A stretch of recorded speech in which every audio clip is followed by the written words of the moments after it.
Hello everyone, welcome back to our What Happens Next Chapter a Day book club. We are currently reading The Wild Robot by Peter Brown. Thank you so much to Little Brown and Company for giving us permission to read and record this book while children are out of school. Today we're going to start back with chapter 45. If you remember, we last left Roz and Brightbill looking at some of the old robots on the beach. Chapter 45 is called The Dead Robots. The gosling floated on the breeze beside his mother as she climbed down the cliffside. Down they went, past ledges and seagulls and tough little trees, until they were standing on the rocky shore with the cliffs looming behind them. The gravesite had changed. Roz's crate was gone, lost to weather or waves. Some of the robot parts were gone too. Other parts were gritty with sand, or were tangled in seaweed, or were inhabited by small, scuttling creatures. One smashed torso still had a head and a leg attached. Roz and Brightbill huddled around the corpse and studied the mess of tubes spilling out. "This thing used to look like you?" said Brightbill.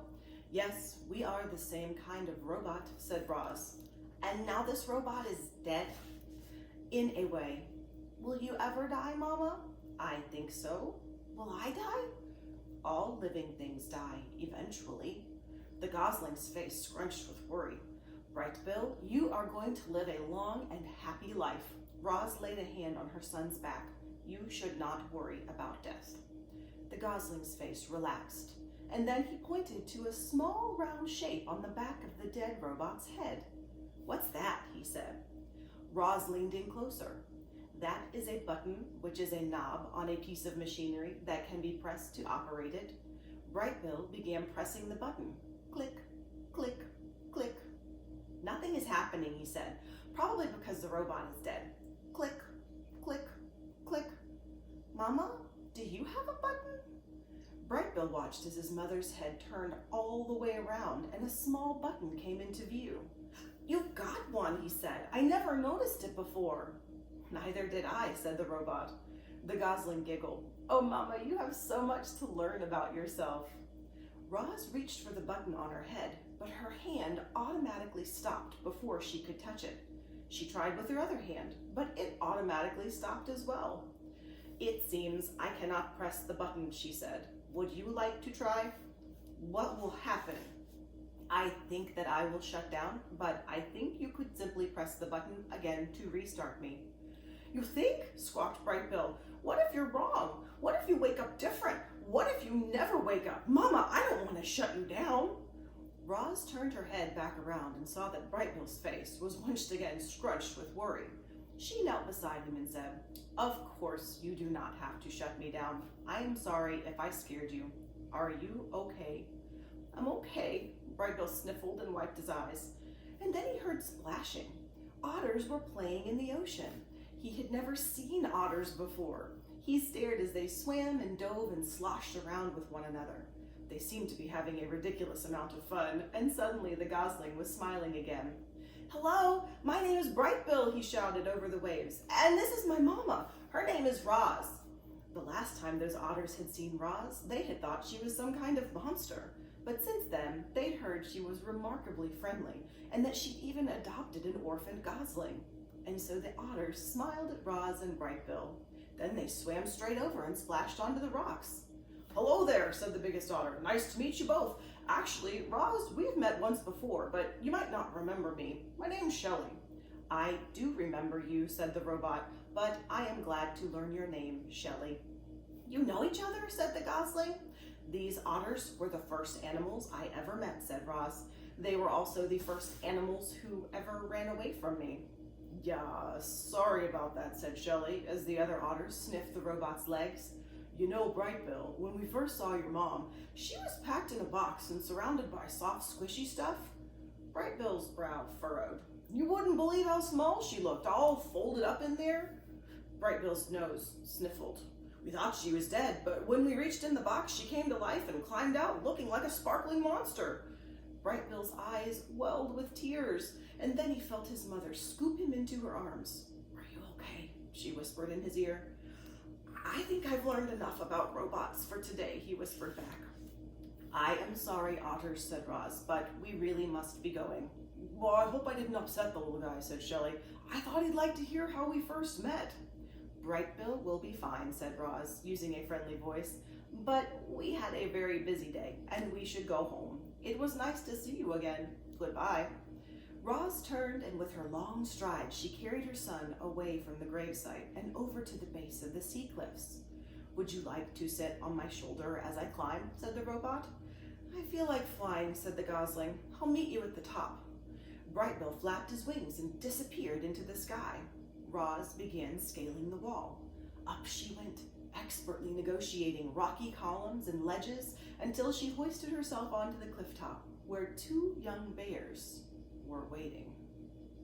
Chapter 46. The Fight.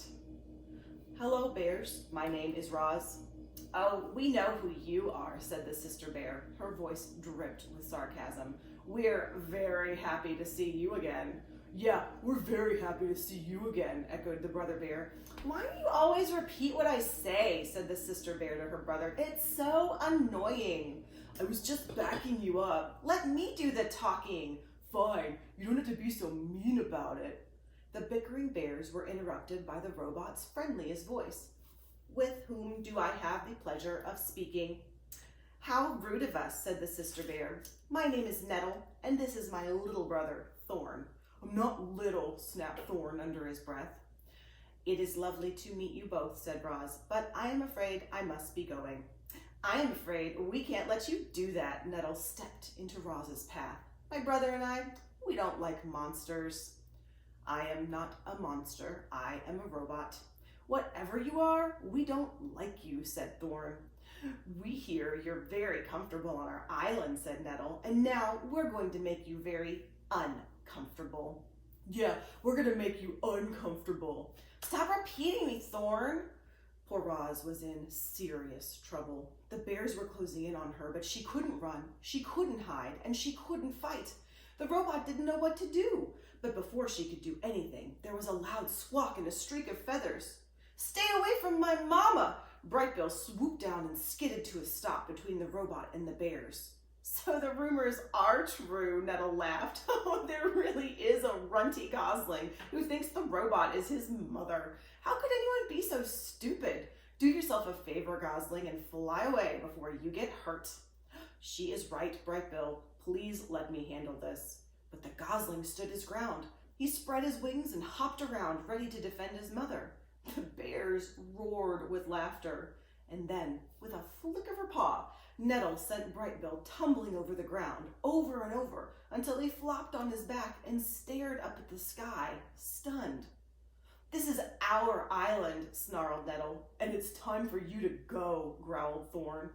Roz made herself as big as possible. She banged her chest and roared wild, angry sounds. But the bears were not intimidated. They roared right back, and then they attacked. Nettle pulled Roz into a fierce bear hug while Thorn clawed at her legs. The robot tried to shake free, but the bears would not let go of their prey, not this time. A cloud of dust bloomed around the trio as they thrashed closer to the edge of the cliff. All of a sudden, something burst out from the trees and onto the open cliff top. Mother Bear. She was gigantic, like a mountain of golden fur, and she was furious. It seemed like this would be the end for our robot.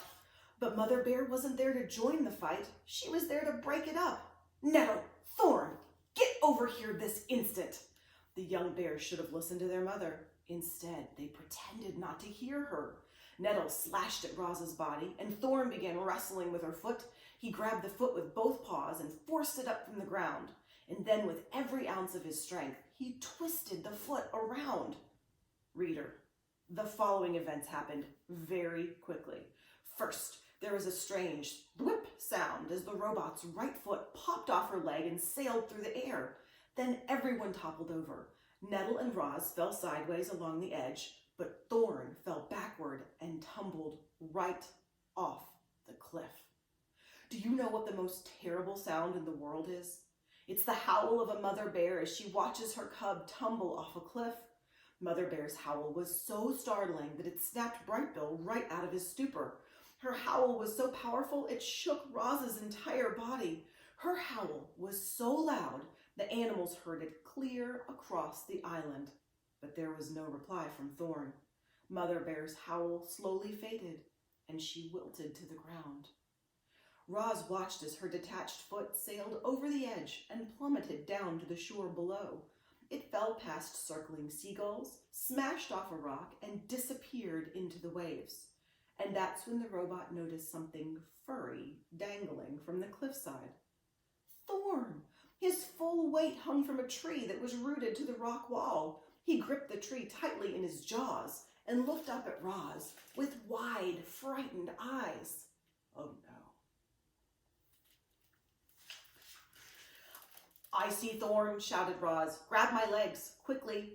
Mother Bear and Nettle scrambled to their feet. Each bear took a leg in her mouth, and together they slowly lowered Roz head first down the cliff. Thorn whimpered through clenched teeth as he watched the robot approach. Then he felt her strong arms wrap around him and heard her booming voice holler, "Pull us up." Thorn let go of the branch and cried, "Please don't drop me, Roz. I don't want to die." "Do not worry," said the robot. "I will not drop you." The next few moments seemed to drag on and on. Mother Bear and Nettle kept pulling on Roz's legs, and more of the robot slowly came into view until a furry golden head finally appeared, and Thorn leapt into the embrace of his family. Chapter 47, The Parade. Does it hurt? Brightbill touched the smooth surface where his mother's foot used to be. "No, it does not hurt," said Roz, "but it will be difficult for me to walk." The bears huddled behind the gosling and stared at the robot's stump of a leg. Nobody understood how a foot could pop off like that, or how Roz could remain calm. "Roz, I am sorry my cubs attacked you," said Mother Bear. "Sometimes they are completely out of control." "It is okay. You know how they are at this age." "I can't thank you enough for saving Thorn. I promise my cubs will never bother you again. Isn't that right?" "Yes, Mother," said Nettle and Thorn together. The robot tried to walk. She bobbed up and down on her uneven legs, which worked well enough on the flat surface of the cliff top, but once she entered the forest, her problem became clear. The smooth stump had no grip, and it slipped around on the forest floor. So Roz tried hopping on her one good foot. She took a few crunching hops